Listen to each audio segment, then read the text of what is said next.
Hi అండి. ఎలా ఉన్నారు? Welcome to our channel. ఈ వీడియోలో మనం ఒక యానిమేటెడ్ టెక్స్ట్ ఏ విధంగా చేయాలి అది కంప్లీట్‌గా అయితే నేను చెప్తాను. ఇది నేను కంప్లీట్‌గా యూజ్ చేసింది ఎస్‌విజీ అనమాట. ఈ విధంగా ఇది చేయాలి. కంప్లీట్‌గా ఎండ్ టు ఎండ్ ఎక్స్‌ప్లెయిన్ చేస్తాను. సో, వీడియోని ఎండింగ్ వరకు వాచ్ చేస్తూ ఉండండి. అలానే ఛానల్ కొత్తగా విజిట్ చేసినట్టయితే సబ్స్క్రైబ్ చేయండి. మన ఛానల్‌లో ఇలాంటి కోడింగ్ ప్రాజెక్ట్స్ డైలీ బేసిస్‌లో నేను అప్‌లోడ్ చేస్తూ ఉంటాను. అండ్ మీ యొక్క కోడింగ్ కాన్సెప్ట్స్‌ని కూడా నేనైతే క్లియర్ చేస్తూ ఉంటాను ఏమైనా డౌట్స్ ఉన్నప్పుడు. సరేనా? మరి కంప్లీట్ వీడియోస్ మరి స్టార్ట్ చేసేద్దాము. సో, నేను ఇక్కడ ఒక ఫోల్డర్ క్రియేట్ చేస్తున్నాను. నార్మల్‌గా యానిమేటెడ్ టెక్స్ట్ అని చెప్పి ఒక ఫోల్డర్ క్రియేట్ చేస్తాను. లేదంటే జస్ట్ యానిమేటెడ్ అని ఫోల్డర్ క్రియేట్ చేశాను. సరేనా? ఈ ఫోల్డర్ ఓపెన్ చేసి దీన్ని ఓపెన్ విత్ కోడ్ అయితే నేను చేస్తాను. సో దట్ అది మనకి విజువల్ స్టూడియో కోడ్‌లో అయితే ఓపెన్ అయిపోతుందనమాట. సో, విజువల్ స్టూడియో కోడ్‌లో ఓపెన్ అయిపోయిన తర్వాత యాజ్ యూజువల్ index.html ఫైల్ అయితే నేను క్రియేట్ చేస్తాను. అండ్ అలానే style.css ఫైల్ కూడా నేను క్రియేట్ చేస్తాను. ఓకేనా? సో, ఇలా 2 ఫైల్స్ కూడా నేను క్రియేట్ చేశాను. సో, మరి ఇంకా కోడింగ్ మొదలు పెట్టేద్దామా? సో, ఫస్ట్ దీని మీద రైట్ క్లిక్ ఇచ్చి ఓపెన్ విత్ లైవ్ సర్వర్ చేసేసుకుంటా ఫస్టే. సో దట్ మనం ఈ బాక్స్‌ని క్లోజ్ చేసేసుకోవచ్చు. అండ్ మనకి స్పేస్ ఎక్కువగా కనిపిస్తుందనమాట అప్పుడు. సరేనా? సో, మన ఛానెల్‌లో ప్రాజెక్ట్స్ కూడా ఎక్కువగా చేస్తుంటాం. క్లోన్ ప్రాజెక్ట్స్ ఎక్కువగా చేస్తుంటాం. సో, నెక్స్ట్ మనకి ట్విట్టర్ ప్రాజెక్ట్ వస్తుంది. అలానే యూట్యూబ్ క్లోన్ కంప్లీట్‌గా ఎక్స్‌ప్లెయిన్ చేస్తాను. సో దట్ అవి మీరు రెజ్యూమ్‌లో యాడ్ చేసుకోవచ్చు. అండ్ మీ యొక్క రెజ్యూమే నెక్స్ట్ లెవెల్‌గా కనిపిస్తుందనమాట. సరేనా మరి? సో, ఈ ఎక్స్‌క్లమేటరీ మార్క్ ఇచ్చాను. ఎక్స్‌క్లమేటరీ మార్క్ ఇచ్చిన తర్వాత ఎంటర్ కొట్టగానే ఇలా నాకు బేసిక్ బాయిలర్ ప్లేట్ కోడ్ ఏదైతే ఉంటుందో అది వచ్చేస్తుందనమాట. ఓకేనా? టైటిల్ ఏమిస్తాను అంటే యానిమేటెడ్ టెక్స్ట్ అని ఇస్తాను. ఓకే. దీని తర్వాత మనం ఏదైతే సిఎస్ఎస్ ఉంది కదా! సో, సిఎస్ఎస్ కూడా లింక్ చేసుకుందాం. Style rel, style sheet, href, style dot CSS అని చెప్పి స్టైల్ షీట్‌ని కూడా నేను లింక్ చేస్తాను. సో, స్టైల్ షీట్ లింక్ చేసిన తర్వాత ఇక్కడ ఒక కంటైనర్ క్లాస్ తీసుకుందాం.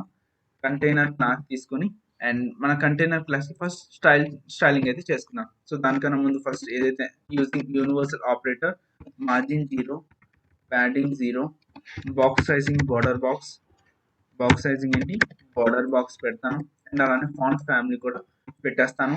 సో, ఏదో ఫాంట్ ఫ్యామిలీ లైక్ ఇలా పెట్టేసాను. దాని తర్వాత ఏదైతే మనం కంటైనర్ క్లాస్ తీసుకున్నాం కదా! సో, దానికి కూడా మనం స్టైలింగ్ చేసుకుందాం. సో, దీనికి ఫస్ట్ ఏం ఇస్తానంటే విడ్త్ ఇస్తాను. సో, విడ్త్ ఎంత ఇస్తాను? 100% విడ్త్ ఇస్తాను. ఓకే. అలానే దీని తర్వాత హైట్ ఇస్తాను. దీనికి హైట్ అంతా 100 BH హైట్ ఇస్తాను.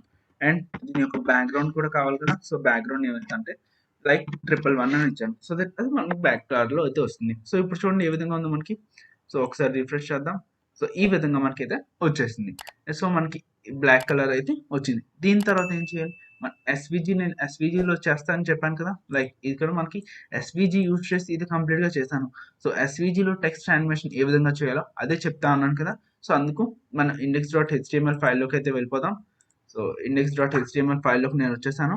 అండ్ ఇక్కడ ఏం చేస్తా అంటే ఒక ఈ కంటైనర్ ఉంది కదా! సో, ఇక్కడ నేను ఏం చేస్తాను అంటే ఇలా ఎస్‌విజీ రాస్తాను. ఎస్‌విజీలో ఇలా వ్యూ బాక్స్ అని ఉంటుందన్నమాట. Okay. View box equals to అని పెట్టి 0, 0, 1000 అండ్ 400 నేను ఇస్తాను ఇలా. సారీ ఇలా 400 అని నేను ఇచ్చేసాను. సో, దీన్ని క్లోజ్ చేసేస్తాను. అండ్ దీన్ని క్లోజ్ చేసిన తర్వాత మనకు టెక్స్ట్ కావాలి కదా! సో, అందుకు నేను టెక్స్ట్ అని ఇచ్చాను. సో, దీనికి ఒక ఐడీ ఇస్తాను. సో, ఐడీ ఏదో ఒక ఐడీ ఇవ్వండి మీరు. టెక్స్ట్‌కి నేను ఎలా ఐడీ ఇస్తాను. మై టెక్స్ట్ అని ఒక ఐడీ ఇస్తాను. సరేనా? సో, ఐడీ ఇచ్చిన తర్వాత దీనికి ఎక్స్ పెడతాను. ఎక్స్ ఈక్వల్స్ టు 50% ఇస్తాను. Sorry 50 and Y equals to నేను 50% ఇస్తాను. అండ్ దాని తర్వాత ఏం చేస్తానంటే ఇలా క్లోజ్ చేసి ఏదైతే టెక్స్ట్ రాయాలనుకుంటున్నారో మీరు అది ఇచ్చేద్దాం. సపోజ్ ఇక్కడ సబ్స్క్రైబ్ రాద్దాం. సో, సబ్స్క్రైబ్ వద్దులేండి. నార్మల్‌గా ఏదో ఒక పేరు రాసుకుందాం. ప్రాజెక్ట్స్ అని రాద్దాం. ఓకేనా? సో, ఇలా ప్రాజెక్ట్స్ అని నేనైతే పెట్టేసాను టెక్స్ట్ అనేది. దాని తర్వాత ఏం చేద్దాం అంటే సో, ఇప్పుడు ఒకసారి చూద్దాం ఏ విధంగా మనకొచ్చిందో. సో, ఇక్కడ చూసినట్టయితే ఇక్కడ ప్రాజెక్ట్స్ అని ఇలా వచ్చేసింది. దీని తర్వాత ఏదైతే మనం ఎస్‌విజీ రాసాం కదా! సో, దానికి మనం స్టైలింగ్ చేసుకుందాం. సో, దానికోసం నేను style.css ఓపెన్ చేశాను. అండ్ నేను ఇక్కడ ఏం చేస్తాను ఎస్‌విజీ పెట్టి దీనికి ఫస్ట్ ఫాంట్ సైజ్ ఇస్తాను. ఫాంట్ సైజ్ సపోజ్ ఇలా 150 పిక్సెల్స్ ఇద్దాం. అండ్ దాని తర్వాత ఒకసారి చూపిస్తాను. ఫాంట్ సైజ్ మనకి ఇంక్రీజ్ అవుతుందన్నమాట. సో, చూసారు కదా! ప్రాజెక్ట్ అని ఈ విధంగా వచ్చేసింది. దాని తర్వాత ఏం చేద్దామంటే ఇది మనకి మిడిల్‌లోకి రావాలి కాబట్టి సో, మిడిల్‌లోకి రావాలి కాబట్టి ఏం చేస్తాను index.html ఫైల్‌లోకి వచ్చి ఇక్కడ నేను టెక్స్ట్ యాంకర్ అని ఇస్తానన్నమాట. ఓకేనా? ఏమిస్తాను టెక్స్ట్ యాంకర్ ఈక్వల్స్ టు నేను మిడిల్ అని ఇస్తాను. సో దట్ ఏమవుతుంది చూడండి మిడిల్‌లోకి అయితే వచ్చేసింది. దాని తర్వాత ఫ్రమ్ ప్యాడింగ్ టాప్ ఇచ్చినట్టయితే మనకి అది ఇంకా మిడిల్‌లోకి అయితే వస్తుంది. సో, దానికోసం ఏం చేస్తాను, ఏదైతే ప్యాడింగ్ టాప్ ఉందో, సో, ప్యాడింగ్ టాప్ ఎంత ఇస్తా అంటే ఇలా 11% నేను ప్యాడింగ్ టాప్ ఇస్తాను. సో, చూడండి ఇప్పుడు ఏ విధంగా ఉందో కరెక్ట్‌గా మిడిల్‌లోకి అయితే వచ్చేసిందనమాట ఇప్పుడు. సరేనా? దీని తర్వాత ఏం చేద్దాం, దీన్ని మనం డిఫరెంట్‌గా కాపీ చేసుకోవాలి. సో, కాపీ చేసుకోవడానికి ఏ విధంగా చేయాలంటే ఇక్కడ మనం యూజ్ లింక్ అని యూజ్ చేస్తామనమాట. ఏం చేస్తాం, ఇక్కడ మనం యూజ్ యూజ్ అనేది యూజ్ చేస్తాం. సో, ఇక్కడ ఇలా రాసాను యూజ్ ఎక్స్ లింక్ కాలన్ హెచ్‌డెఫ్ ఇలా ఇస్తున్నాను. హెచ్‌డెఫ్ ఈక్వల్స్ టు దేన్ని మనం కాపీ చేసుకోవాలనుకుంటామో గుర్తుపెట్టుకోండి. దేన్నైతే మనం కాపీ చేసుకోవాలనుకుంటామో అది మనం ఇక్కడ పెడతామనమాట. సో, ఇప్పుడు మనం దేన్ని కాపీ చేసుకోవాలనుకుంటున్నాం, ఇక్కడ ప్రాజెక్ట్స్ అని ఉంది కదా! సో, దాన్ని కాపీ చేసుకోవాలనుకుంటున్నాం కాబట్టి ఇక్కడ ఇది ఐడీ కాబట్టి హ్యాష్ మై టెక్స్ట్ అనేది పెట్టాననమాట. సరేనా? దీనికి ఒక క్లాస్ ఇస్తాను. క్లాస్ ఏం చేస్తాం, సపోజ్ మనం కాపీ చేస్తున్నాం కాబట్టి కాపీ అనే క్లాస్ ఇస్తాను. ఓకే, కాపీ అనే క్లాస్ తర్వాత మనం డిఫరెంట్ కలర్స్ యూజ్ చేయాలి కాబట్టి డిఫరెంట్ కలర్స్ యూజ్ చేసి ఒక్కొక్క దాన్ని లేయరింగ్ చేసుకోవాలి కాబట్టి దానికి ఇంకో క్లాస్ ఇస్తాను, లైక్ కాపీ 1 అని చెప్పి. సరేనా? సో, ఇచ్చిన తర్వాత దీన్ని అయితే క్లోజ్ చేసేస్తాను. సరేనా? సో, దీన్ని మల్టిపుల్ టైమ్స్ రిప్లికేట్ చేసుకుందాం. ఇక్కడ కాపీ 2 పెడదాం, అలానే 3, 4, 5 అని ఇస్తాను. 4 అండ్ 5 అనేది నేను ఇచ్చేసాను. దీని తర్వాత ఏం చేద్దాం అంటే ఏదైతే మనం స్టైల్ డాట్ సిఎస్ఎస్లోకి వెళ్ళి ఏదైతే మనం కాపీ చేసాం, కాపీ క్లాస్ రాసాం కదా, సో దానికి ఇప్పుడు మనం స్టైలింగ్ చేసుకుందాం. సో దానికోసం నేను మళ్ళీ ఇక్కడ కాపీ అనేది కాపీ చేసుకుంటాను అండ్ దాని తర్వాత ఇక్కడ మనం దాన్ని అయితే రాసుకుందాం. సో ఫస్ట్ డాట్ కాపీ అని ఇచ్చాను. ఫస్ట్ దీనికి ఫిల్ ఏం పెడతాం అంటే నన్ను పెట్టుకుందాం. ఆ తర్వాత దీనికి స్ట్రోక్ అనేది ఇద్దాం అనమాట. స్ట్రోక్ ఏ కలర్ అంటే వైట్ కలర్ స్ట్రోక్ అనేది ఇద్దాం. ఓకే, దాని తర్వాత ఏదైతే స్ట్రోక్ విడ్త్ ఉంటుందో అది కూడా నేను ఇస్తాను. స్ట్రోక్ విత్ 2 పిక్సెల్స్ ఇస్తాను. సో ఇప్పుడు చూడండి ఏ విధంగా మనకుందో, చూసినట్టయితే మనకి ఈ విధంగా వచ్చిందనమాట. సో కాపీకి నేను ముందే చెప్పాను కదా, అది మల్టిపుల్ లేయర్స్గా ఓవర్లాప్ అయ్యింది. సో అందుకోసం ఇలా పెట్టినట్టయితే ఏమైంది, కంప్లీట్గా ఇక్కడ మనకి ఈ విధంగా స్ట్రోక్ అనేది వచ్చింది. సో బ్యాక్ సైడ్లో మనకి బ్లాక్ కలర్ ఉంది కదా, సో అది మనం తీసేయాలనుకుంటే ఏం చేస్తాం, ఇక్కడ ఇండెక్స్ డాట్ హెచ్టిఎంఎల్లోకి వెళ్ళి ఇక్కడ ఏం చేస్తాం, ఏదైతే ఫిల్ ఉందో ఫిల్ ఈక్వల్స్ టు నన్ను అని పెడతాం అనమాట. సో దానివల్ల ఏమవుతుంది, బ్యాక్గ్రౌండ్లో ఏదైతే బ్లాక్ కలర్ ఉందో అది పోయింది అనమాట. సరేనా? సో దాని తర్వాత ఏం చేద్దాం, ఏదైతే మనకి కాపీ అనే క్లాస్ ఉంది కదా, సో దానికి మనం స్ట్రోక్ డాష్ అరే పెడదాం అనమాట.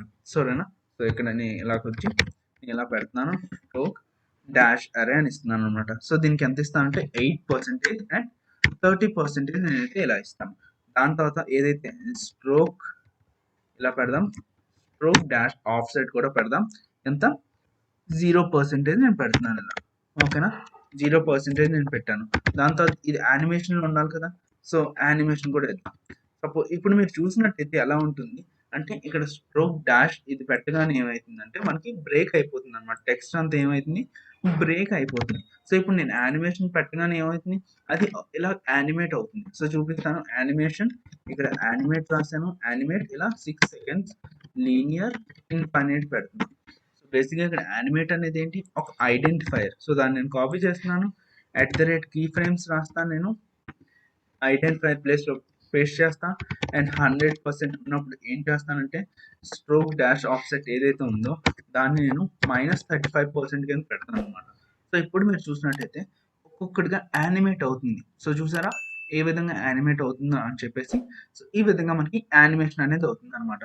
సో ఇప్పుడు మనం డిఫరెంట్ కలర్స్ కావాలి కాబట్టి ఇక్కడ ఇండెక్స్ డాట్ హెచ్టిఎంఎల్ ఏం చేసాం, కాపీ 1 కాపీ 2 ఇవన్నీ పెట్టాం కదా. సో ఒక్కొక్క దానికి ఇప్పుడు మనం స్టైలింగ్ చేసుకుందాం. సో దానికోసం నేను కాపీ 1 ఫస్ట్ తీసుకున్నాను అండ్ ఇక్కడ ఏం చేస్తాను అంటే స్ట్రోక్ పెడతాను. First stroke suppose red colour పెట్టాను అనుకున్నాం. దాని తర్వాత దీని యొక్క యానిమేషన్ డిలే పెడతాను. సో యానిమేషన్ డిలే ఎంత పెడతాను అంటే -1 సెకండ్ అని పెడతాను. ఆ తర్వాత ఇదంతా కూడా నేను కాపీ చేసుకుంటాను, ఇది రెప్లికేట్ చేస్తాను 5 టైమ్స్, 2, 3, 4, 5. ఇక్కడ 2 1 ప్లేస్లో 2, ఇక్కడ 3 అండ్ ఇక్కడ 4, అలా నేను ఇదంతా మార్చేస్తాను అనమాట. సరేనా? ఇది 5. ఆ తర్వాత ఇక్కడ రెడ్ కలర్ అయిన తర్వాత మీరు ఏ కలర్ కావాలంటే ఆ కలర్ ఇచ్చండి. బ్లూ ఇచ్చాను. ఆ తర్వాత నేను ఏం చేస్తా అంటే ఇక్కడ గ్రీన్ కలర్ ఇస్తా అండ్ దాని తర్వాత ఇక్కడ పింక్ ఇస్తాను అండ్ ఇక్కడ యెల్లో కలర్ కూడా ఇచ్చేస్తా. సరేనా? ఇలా యెల్లో కలర్ కూడా ఇస్తాను అండ్ దాని తర్వాత ఇక్కడ యానిమేషన్ డిలే ఏదైతే ఉందో అది -2 సెకండ్స్, లైక్ 1 సెకండ్ డిక్రీజ్ చేద్దాం. సో దట్ ఏమవుతుంది, కంప్లీట్గా మనం ఏం చేసామో కంప్లీట్గా తెలుస్తుంది అనమాట. యానిమేషన్ వచ్చినప్పుడు మనకి కరెక్ట్గా కనిపిస్తుంది. సో ఇప్పుడు చూడండి ఏ విధంగా వస్తుందో, ప్రాజెక్ట్స్ అని చెప్పి వస్తుంది. సో ఐ హోప్ మీకు కంప్లీట్గా అర్థమైంది అనుకుంటా ఏ విధంగా ఏం చేసామని చెప్పేసి. సో ఇక్కడ మనం బేసిక్గా కొత్త కాన్సెప్ట్ ఏంటి, ఇక్కడ స్ట్రోక్ డాష్ అరే, స్ట్రోక్ డాష్ ఆఫ్సెట్. సో ఇది యూజ్ చేయడం వల్ల ఏమవుతుంది, టెక్స్ట్ అనేది బ్రేక్ అయిపోతుంది అనమాట. ఓకేనా, డాష్ ఆఫ్సెట్ యూజ్ చేయడం వల్ల ఏమవుతుంది, టెక్స్ట్ అనేది అఫ్ కోర్స్ బ్రేక్ అవుతుంది. సో ఈ విధంగా మనం యానిమేషన్ అనేది చేయొచ్చు అనమాట టెక్స్ట్. సో ఐ హోప్ మీరు వీడియో ఎంజాయ్ చేశారు అనుకుంటున్నా. మరి Twitter and YouTube clone projects తొందరలోనే రాబోతున్నాయి. ఆల్రెడీ నేను కోడింగ్ అయితే చేసి ఉంచాను. సో వీడియో ఎడిటింగ్ అయితే చేయాల్సి ఉందన్నమాట. సరేనా, మరి నెక్స్ట్ వీడియో ఇంకో ఇంట్రెస్టింగ్ టాపిక్తో అయితే మీ ముందు ఉంటాను. సో ప్రీవియస్గా నేను చాలా క్లోన్స్ చేశాను, ఐబొమ్మ క్లోన్ చేశాను, చూడకపోతే చూడండి. అలానే చాలా మంది సోర్స్ కోడ్ అనేది అడుగుతున్నారు అనమాట. బేసిక్గా నేను సోర్స్ కోడ్ ఎందుకు ప్రొవైడ్ చేయట్లేదు అంటే, నేను కాన్సెప్ట్స్ అని క్లియర్గా ఎక్స్ప్లెయిన్ చేస్తున్నాను కాబట్టి నేను సోర్స్ కోడ్ అయితే ఇవ్వట్లేదు. ఇన్ కేస్ మీకు ఏమైనా డౌట్ ఉంటే ఆ పర్టికులర్ పార్ట్ నాకు సోర్స్ కోడ్ కావాలన్నా అని చెప్పేసి ఇన్స్టాగ్రామ్లో మెసేజ్ చేస్తే నేను డెఫినెట్గా సోర్స్ కోడ్ అనేది ఇస్తాను. లేదంటే మీకు ఏమవుతుందంటే సోర్స్ కోడ్ ఇవ్వడం వల్ల కంప్లీట్గా మీరు సోర్స్ కోడ్ డౌన్లోడ్ చేసుకొని కానీ టాపిక్స్ మిస్ అవుతారు. At the same time understand కాకపోతే మళ్ళీ ఇబ్బంది పడతారు కదా. అందుకే ఆ ఇంటెన్షన్తో నేనైతే సోర్స్ కోడ్ ఇవ్వట్లేదు అనమాట. సో ఐ హోప్ మీరు అర్థం చేసుకుంటారు అనుకుంటున్నా. అండ్ ఏమైనా డౌట్ ఉంటే మాత్రం సోర్స్ కోడ్లో ఇక్కడ కోడ్లో ఈ డౌట్ ఉందన్న, ఈ సోర్స్ కోడ్ నాకు ఇవ్వండి అంటే డెఫినెట్గా నేను ఇస్తాను. అంతేగాని ఫుల్ సోర్స్ కోడ్ ఇవ్వడం వల్ల నాకు వచ్చేది లాస్ కాదు, మీకే లాస్ అవుతుంది అనమాట. సో ఆ ఇంటెన్షన్తో నేనైతే ఇవ్వట్లేదు. సరేనా, అదొక్కటి అర్థం చేసుకోండి మీరు. మరి నెక్స్ట్ వీడియోలో ఇంకో ఇంట్రెస్టింగ్ టాపిక్తో అయితే మేము ముందు ఉంటాను. అప్పటివరకు మరి లైఫ్ ఎంజాయ్ చేస్తూ ఉండండి. Thank you so much for watching this video. Take care and good bye.